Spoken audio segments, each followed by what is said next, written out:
Chapter 5 One Humbling Step 8 in the morning, an in-between time that always seemed to escape his memory, where 5 hours of sleep felt like a mere 2.5.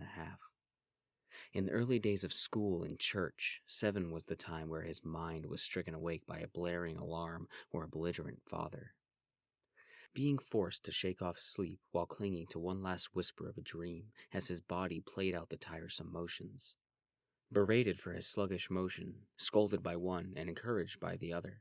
Just white noise until he could regain some semblance of who he was for the day.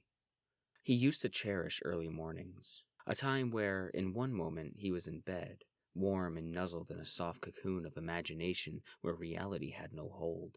Then in the next, he was in the car or a bus, onward to a destination he had no interest in. Time just seemed to rush by while the sun was still young. Now everything moves so slow. Taking a long drag from his cigarette, he held the toxin within his lungs before releasing it out the crack in the window, and at the same time tapping the burnt powder from the tip. The acidic burn in his chest and throat solidified his consciousness and subdued the immense hunger he felt. Having left the apartment 10 minutes later than he planned, a stop was not possible if he were to arrive on time. As his foot pressed harder on the pedal and his speed gradually increased, the car began to whine and rumble, its fragile components pleading for a tune-up. Every clunk beneath the hood, every scrape of metal that attempted to halt his steering wheel was noted in his mind. He knew each and every problem this car had and how to fix it, but his budget would not allow the car to find peace. The only remedy he could offer was a gentle pat on the dashboard and a hush of understanding. Finishing his smoke, it was discarded out the window and then rolled up. The weather today was mild, clouds drifted far above with cracks for the sun to glance at the desperate population. It has been a strange autumn, colder and decaying. However, Alex didn't mind one bit. He preferred the cold, which is the one big reason why he wants to ditch this place. The suffocating heat, dry winds, and crusted elderly population was enough to drive anyone insane. And yet, time and time again, people abandon the East and stay here for the winters. His subconscious mind hung on to those thoughts while his body continued to drive on autopilot. His vacant eyes shifted around the road, observing every inch of the pale gray sky and muted colors of the land. This road was devoid of life, save for the occasional semi or a workhorse such as himself. A harsh yawn consumed him and dragged the car over the white line for just a moment before he recovered. Finally, the exit he was searching for came into view, and he applied pressure to the brakes. A screaming honk blared past him as he pulled onto the off-ramp, making him jump in his skin and turn to flip off the other driver. The ramp spiraled downward in a half circle until he was met by an abrupt yield sign at the bottom. He came to a full stop and checked his rear mirror to ensure nobody was behind him while he collected his bearings. To his left, he could see the business street with the fast food and car dealerships that was bustling with traffic. To his right, the highway continued under a bridge that he had just driven across and continued in another endlessly straight line that was, albeit, less occupied but still had its fair share of buildings. Then his eyes refocused on a large sign directly ahead from where he had stopped. A big green slab with a decorative border which read, Oakland. Referring to the notes he had taken from Paul, he turned right and continued his long drive, checking the time on the dashboard and confirming his arrival was on schedule. The road he drove along quickly transitioned from rugged and worn to smooth and well-kept. A noticeable change that stole pieces of his focus as he allowed his eyes to linger on the pavement and sidewalks. Each building he glided past appeared neat and colorful, aesthetically pleasing for tourists. The early morning sun began to peek through the clouds and light up many buildings, casting their tall shadows along the manicured lawns. Every house was some variation of white, eggshell, or milky, with a shingled rooftop and intact gutter system. A mailbox by the road, paved driveways, and small pointless fences along the front yard indicated that this was not a place he belonged. However, as lively as the place appeared on the outside, the walkways and even the road seemed barren, at least at this time of day. Anxiety simmered in his chest until nearly 6 minutes later he came across a road sign on his right. Weston Lane, his destination. He debated on lighting another cigarette, seeing how he would not be able to smoke while on the job. Then, as if knowingly mocking his habits, a white and red sign came into view that clearly stated, "Gun and Drug-Free Zone." The tone of the world immediately changed the second he pulled onto this strip of road. He had found the population.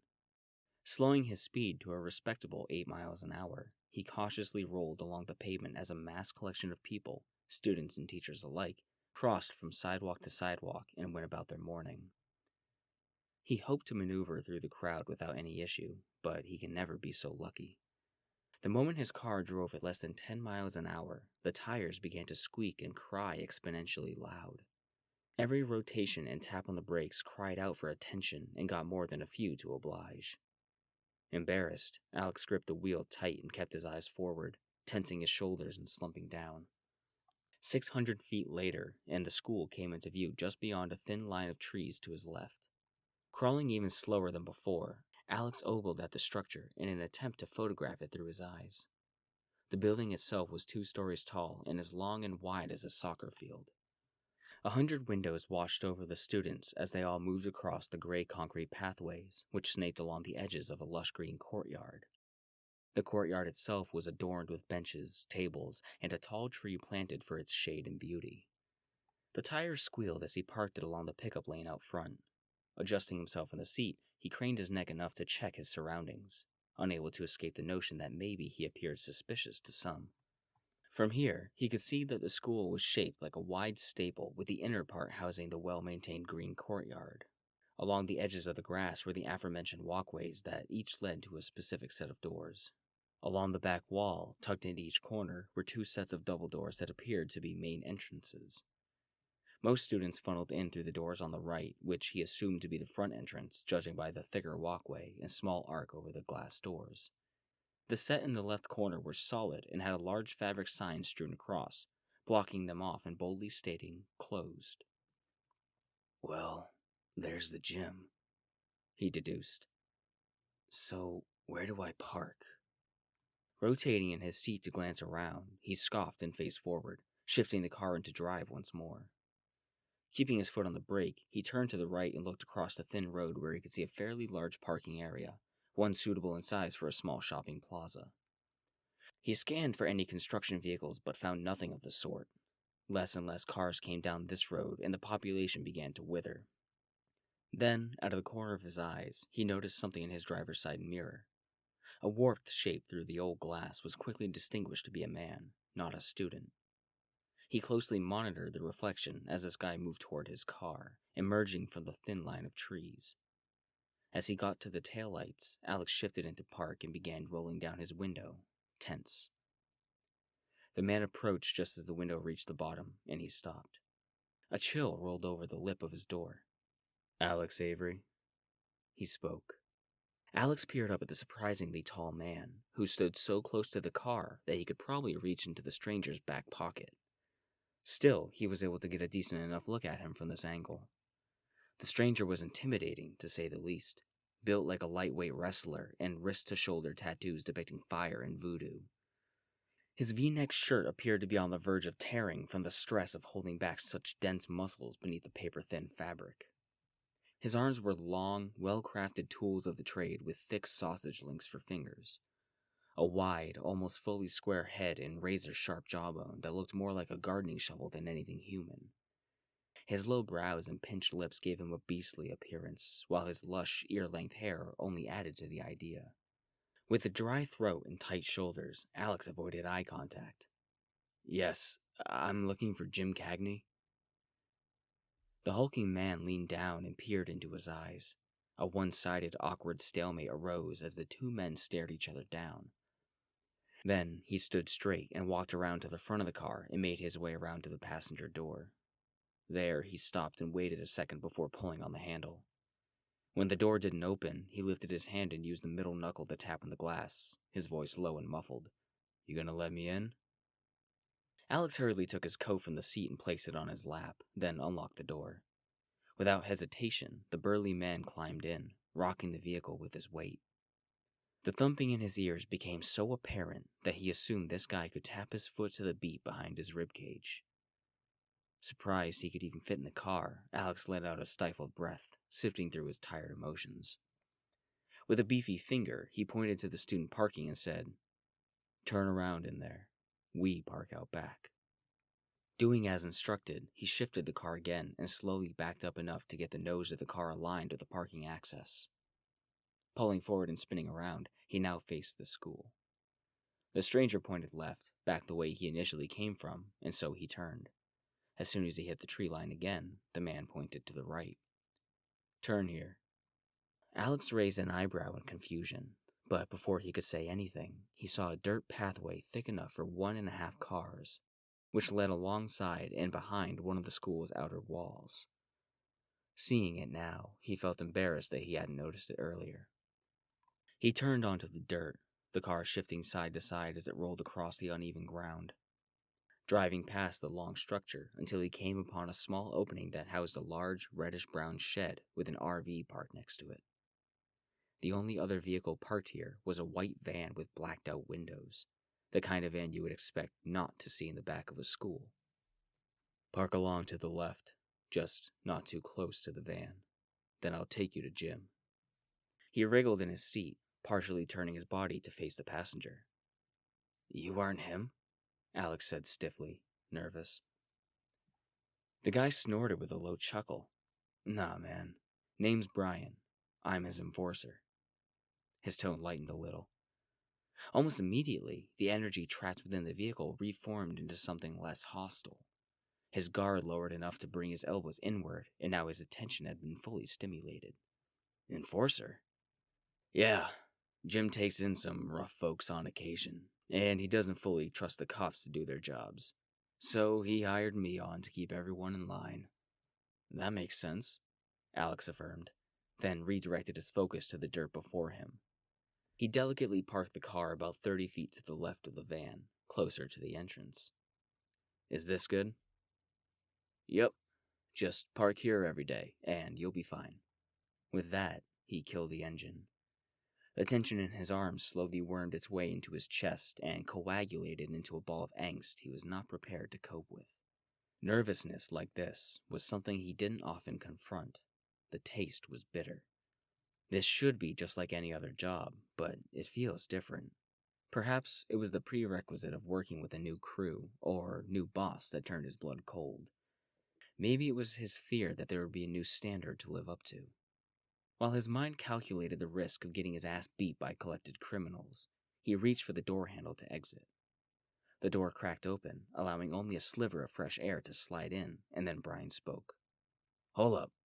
His attention was fully drawn back to the passenger, whose well-defined face remained serious and foreboding. "Let me lay some ground rules for you. Now, I know you aren't like the rest of these guys, so these rules won't have to be beaten into you. But still, listen up. First, I see everything. I know everything.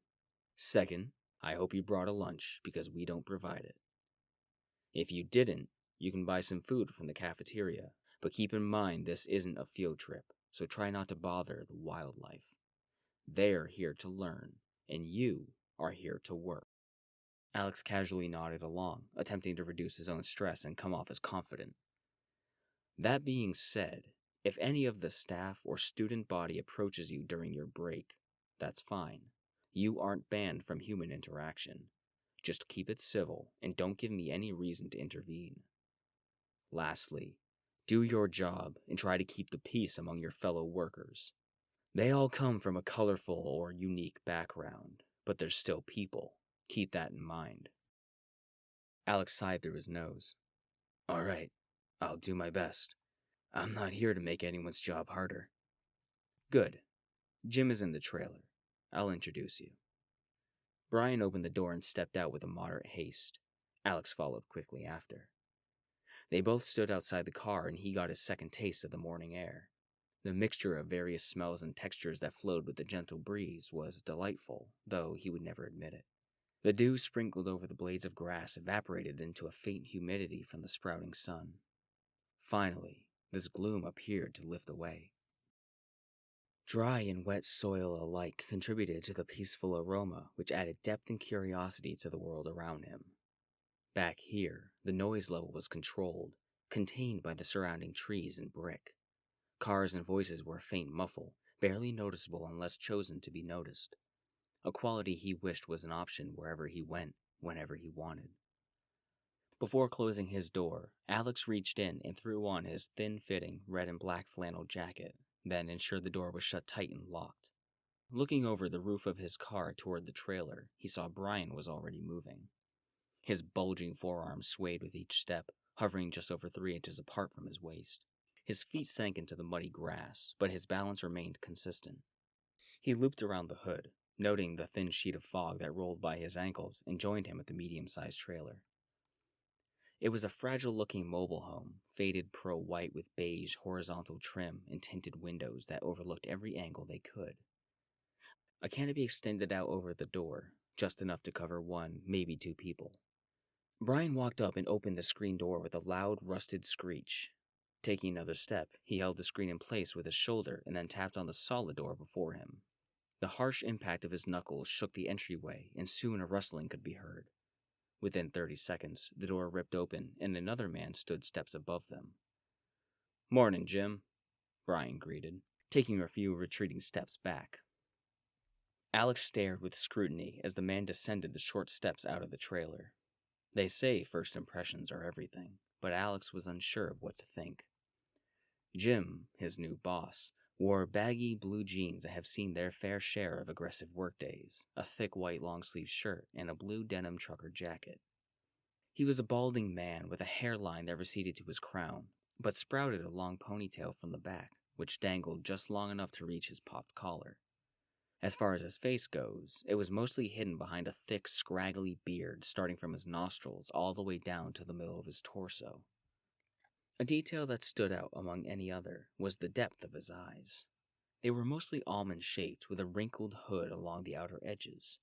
They each displayed profound exhaustion, drooping along the outer edges with wrinkles and crow's feet dried out from the endless hours working in the sun.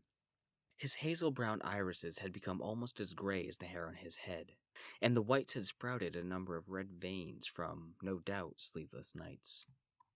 It was blatantly obvious from just the look that this man had a long history with many chapters and subplots that produced a face like this. Though, despite the gray and wrinkles, his cheeks bore a pronounced red that matched his puckered lips behind the fuzz. Jim took a sturdy step down and turned his head to the side, taking the opportunity to spit a massive brown glob of mucus and tobacco onto the dirt beside them. He wiped his mouth with his hand and lathered the discarded saliva onto his pants, all the while not breaking eye contact with Alex. The thought of the drug-free zone sign crept into his brain, but he kept his mouth shut. He had this enigmatic, stoic gaze that scanned Alex head to toe. It seemed, in the span of 12 seconds, that every feasible asset of his past had been evaluated, judged, and condemned. Yet, at the same time, it felt as though this man was staring straight through him, offering nothing at all with his crusted gaze. His stomach rebelled. "I'm Alex." Both words came out stiff and emotionless. Jim squinted one eye and shifted his jaw left to right, then back. His eyes didn't change, but somehow felt more intense. Alex responded with a deadpan look, confused as to why he gave such a heavy stare. Jim looked to Brian and spoke. "Boy ain't one for formalities, is he?" Brian shrugged. Realizing his mistake, Alex's eyes widened slightly, and he quickly put forward his hand. "Sorry, long drive. It's good to meet you, sir." His voice came out higher, more patronizing than he intended, but fulfilling the social obligation. Jim wrapped his calloused fingers around his stiff hand and gave it one single shake. "I don't like excuses, and likewise."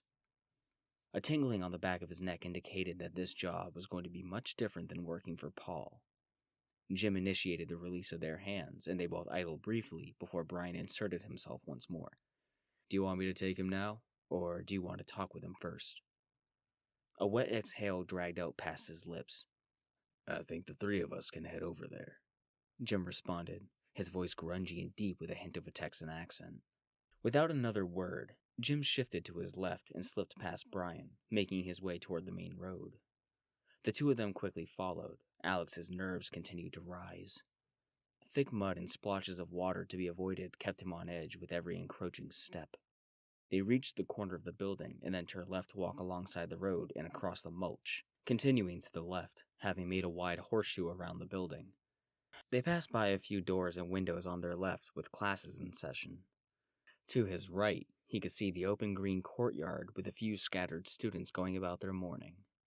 The slow burn of painful nostalgia crawled up his throat as he watched adolescent life carry on. Finally, they reached the leftmost set of double doors. The closed sign he witnessed earlier was unclipped by Brian and left to hang. The doors were the same as the others he had seen from the road, painted dark blue with torso-level windows that had a slight blur effect on them. Jim loudly cleared his throat before jiggling one of the door's handles until it opened inward. He then stepped inside, and Brian caught the door to hold it for Alex. Inside this entrance was a decent-sized lobby that had doors in each corner of the room. Immediately to his left and right were sets of double doors with the same generic design that seemed to lead into the hallways with more doors, assumingly classrooms. Toward the back of the room were two more sets across from each other. From here, he could see the two separated doors on the right were clearly labeled as bathrooms, while the other had no windows and was a bit more ambiguous, though he could take a guess. With the sign dropped and the door slowly closing behind them, the new sun was allowed to slip in for a moment and grace the room. With that permission, it cast a deep ray that hit the red tile floor in such a way to enhance the enclosed space with a ruby tint. Additionally, a trophy case kept in pristine condition caught the same light and refracted it back into their eyes until the moment the door eased shut and the fluorescent light became dominant once more. A muffled pressure prodded his eardrums with a tight space, and a sense of disconnect swept across his skin. The two advanced forward, moving to the far left corner of the room beside the glass display, and stopping before the mystery doors. Alex had been lingering by the entrance, but lifted his feet when he saw them stop ahead. Jim shot him a scrutinizing look, then churned his jaw in a small circle. He then stuffed one hand in his pocket and used the other to gesture to the room around them. "This is the gymnasium lobby. No student will be using any of these doors while we're here, so you do not have to concern yourself with them." He paused. "Every day, you and the crew will meet with Brian here in the lobby. And once everyone has arrived, he'll let you in to get to work. Do you have any questions for me?" Alex shuffled his feet, feeling the oppressive, authoritative aura fill the room. He thought for a moment, and did come up with a question. "What time do we get a break? And, what time do we usually get out of here?" Jim explained in a low drawl. "You take lunch at 11:15, at the same time as a student body. It is worth noting that you do not have the same restrictions as other workers. So, if you want to leave the grounds to get food, you can. Otherwise, you can purchase lunch here or bring in and eat whatever you please, so long as one of us knows where you are. As for when your day is over, we usually wrap things up around 3 as per our arrangement with the campus." "What arrangement?" Alex asked. "The town won't... At least half of this crew is comprised of guys who have to be collected by their parole officer before a certain time. And that's why we start the days early." "Oh, I gotcha." Alex nodded. "So, who is it I have to watch out for?" He lightheartedly joked, but surely held some sincerity on his tongue. Brian adjusted his shoulders and made an audible throat clearing. Jim squinted his eyes, cocked his head, and gave a stiff glare. "You don't need to watch out for anybody. Once you walk through those doors, there will be no preconceived judgment. These men are here to do better for themselves, and you will respect that," he bellowed sternly. "That being said, you don't need to make any friends. Just don't make any enemies. Understood?" He spoke with his pointer finger. Every highlighted word was fully pronounced with a stiff jab and flaring of his nostrils. Alex was wide-eyed, speechless to the point of stammering. "I didn't mean it like that. I just... well... sorry." Jim's face was taut as a deep scowl invaded his lack of expression. It was subtle, but his posture had changed. It became more rigid, his breathing tighter. His eyes were glued to Alex's loose jaw, watching the way his body swayed with unease.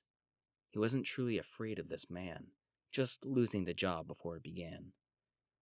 Jim then turned away from them and pressed the horizontal bar that closed the doors. They opened wide, and immediately the pressure in his ears expanded. Before following Jim inside, Brian stepped in front of Alex and offered him an entertained grin. "Don't worry about it. You're not the first. He won't hold it against you." Alex loosely stuffed both hands into his pockets out of defensive instinct. However, that motion immediately altered Brian's stance towards him. His brows lowered and both fists hesitated to rise. "I'd try to keep your hands out of your pockets," Brian stated, laser focused on his face. Alex's eyes narrowed, then softened. Slowly, he revealed his hands and dangled them by his side. "Right," he said plainly.